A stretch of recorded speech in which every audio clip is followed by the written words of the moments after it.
Vamos juntos explorar o universo da tecnologia e das ciências. Inscreva-se, comente, dê seu like, apoie o nosso canal. Big Data, evolução até o conceito. 5.000 anos antes de Cristo, contabilidade foi introduzida na Mesopotâmia para registrar o crescimento e colheitas e rebanhos. Em 62, publicado Natural and Political Observation of the Bills of Mortality, que lança as bases para a demografia. Esta obra continha um rudimento de tábua da vida obtida através de dados sobre enterros em Londres. John Grant pode ser considerado o pai da estatística. Em 27, um engenheiro astro-alemão desenvolveu um meio de armazenar informações magneticamente em fita, Fritz Fellmer. Em 43, desenvolvido pelos britânicos para decifrar os códigos nazistas, chamado Colossus, procurava padrões em mensagens interceptadas a uma taxa de 5.000 caracteres por segundo. Surge a máquina de processamento de dados e uma equipe liderada pelo Dr. Tommy Flowers. Em 89, o britânico Tim Berners-Lee inventou a World Wide Web, nossa internet. Ele queria facilitar o compartilhamento de informações através de um sistema de hipertexto. Em 2000, Peter Lemon e Hauer, na UC Berkeley, publicam How Much Information. É o primeiro estudo abrangente de quantificação em termos de armazenamento de computador, a quantidade total de informações novas e originais, sem contar cópias, criado no mundo anualmente e armazenado em 4 mídias físicas: papel, filme, ópticos como CD e DVD e magnético. Em 2005, Roger Mouglas, da Ohio Media, cunhou o termo Big Data, pela primeira vez apenas um ano depois de criar o termo Web 2.0. Na época, referia-se a um grande conjunto de dados que é quase impossível de gerenciar e processar usando ferramentas tradicionais de Business Intelligence. Nesse mesmo ano, o Hadoop foi criado pelo Yahoo, construído sobre o MapReduce do Google. O objetivo de indexar toda a internet, e atualmente o Hadoop, de código aberto, é usado por muitas organizações para processar grandes quantidades de dados. Em 2009, a AmpLab lança a primeira versão do Spark, o que melhorou o processamento para trabalho com grandes volumes de dados. Por que somente depois de muitos anos foi possível trabalhar no conceito de Big Data? Primeiro, a capacidade de armazenamento era limitada. Antigamente, o armazenamento de dados era caro e limitado em termos de capacidade. Os dispositivos de armazenamento, como os discos rígidos, tinham uma capacidade muito menor em comparação com os dispositivos modernos. Isso dificultava a tarefa de armazenar grandes quantidades de dados. Segundo ponto, o processamento de dados era lento. Os computadores mais antigos tinham capacidade de processamento limitada. Eles não eram projetados para lidar com grandes volumes de dados de forma eficiente. O processamento de dados em escala era demorado e exigia muito tempo de CPU. As tecnologias de redes lentas. As redes de comunicação também eram muito lentas no passado. A transferência de dados em grandes quantidades exigia muito tempo devido às limitações de largura de banda. Isso dificultava a transferência rápida e eficiente de grandes volumes de dados entre diferentes sistemas e locais geográficos. A falta de ferramentas especializadas. Não havia muitas ferramentas e tecnologias disponíveis especificamente projetadas para lidar com grandes volumes de dados. As soluções de software e os frameworks de processamento eram limitados e não ofereciam recursos otimizados para o processamento e análise eficientes de grandes conjuntos de dados. Os custos elevados. O custo de aquisição e manutenção de hardware e software necessário para lidar com grandes volumes de dados era alto. Isso tornava proibitivo para muitas organizações investirem nesse tipo de infraestrutura. Agora, quanto à tecnologia que tornou possível o processamento de grandes volumes de dados, existem algumas inovações que contribuíram significativamente. Primeiro, a computação distribuída. A capacidade de dividir o processamento de dados em várias máquinas em um cluster distribuído permitiu a execução paralela de tarefas complexas. Isso acelerou significativamente o processamento de grandes volumes de dados. Escalabilidade horizontal, a capacidade de adicionar mais servidores ao cluster, para lidar com a crescente quantidade de dados foi um avanço importante. Com a escalabilidade horizontal, é possível aumentar a capacidade de armazenamento e processamento de dados conforme necessário. Memória RAM. A disponibilidade de grandes quantidades de memória RAM acessível tornou possível manter grandes conjuntos de dados na memória para processamento em tempo real. Isso acelerou significativamente a velocidade de análise e consulta de dados, ao invés de ser armazenado no local físico, né? Então, era tudo feito, estava começando a fazer armazenamento em memória.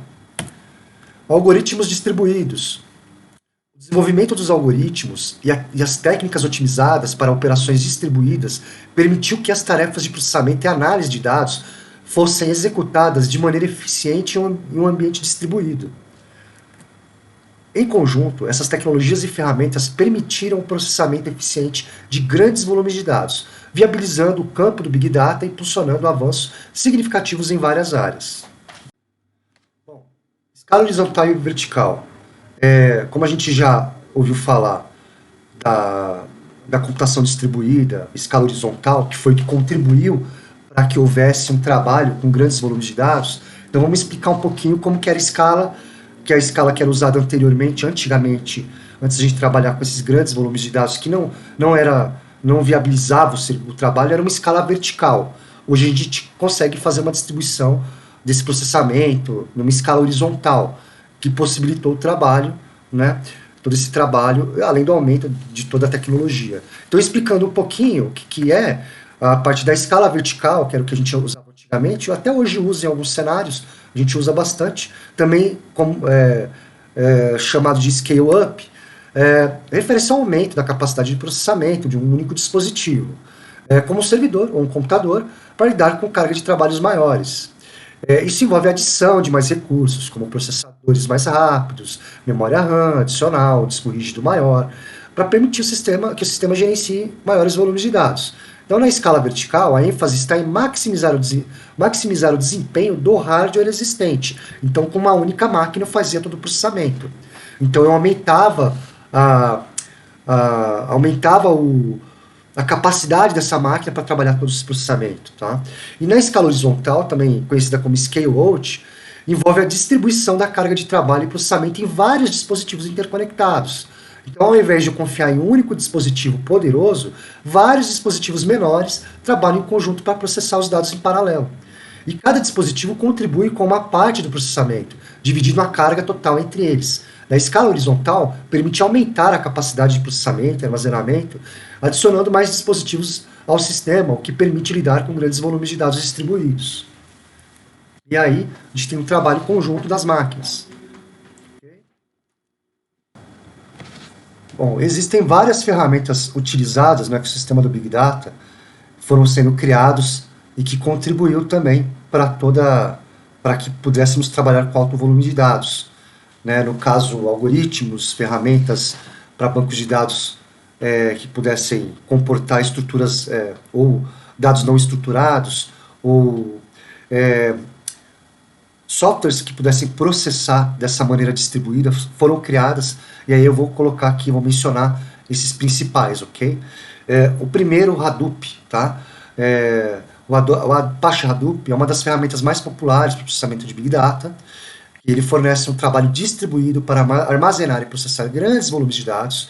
O Hadoop é composto por dois componentes principais, o HDFS, que é o Hadoop Distributed File System, permite armazenar os dados de forma distribuída em clusters, e o MapReduce, que permite processar e analisar dados em paralelo. Foi uma das principais ferramentas que possibilitou o processamento de grandes volumes de dados. É claro, ela veio como uma propulsora do Google, que criou, né, o GFS, e eles adaptaram e melhoraram essa forma de trabalhar com esse conceito, e aí é uma das ferramentas mais utilizadas hoje é o Hadoop.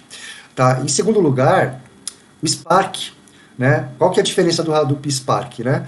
Um trabalha em disco, outro trabalha em memória, então teve essa grande diferença. E o Spark também trabalha com MapReduce, que é um conceito que o Hadoop trabalha.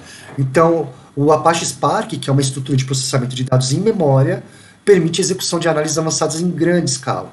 Ele oferece suporte às várias linguagens de programação e fornece bibliotecas extensas para processamento de dados, aprendizado de máquina, análise de gráficos e processamento de fluxos de trabalhos em tempo real.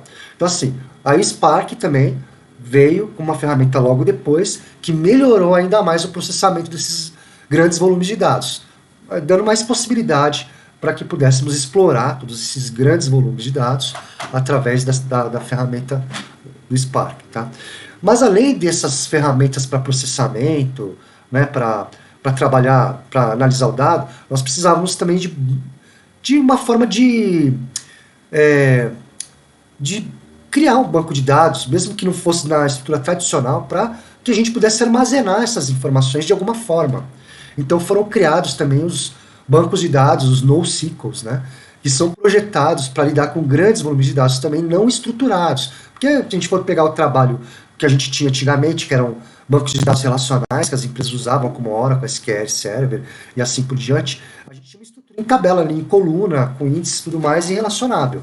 Essas estruturas de hoje em dia, que a gente pega Big Data, para Big Data, tanto que é da internet, são estruturas que têm várias linguagens, não são estruturas que são fixas, podem ser estruturas como um documento, sabe, um vídeo, um áudio, pode ser de qualquer tipo de coisa, uma imagem.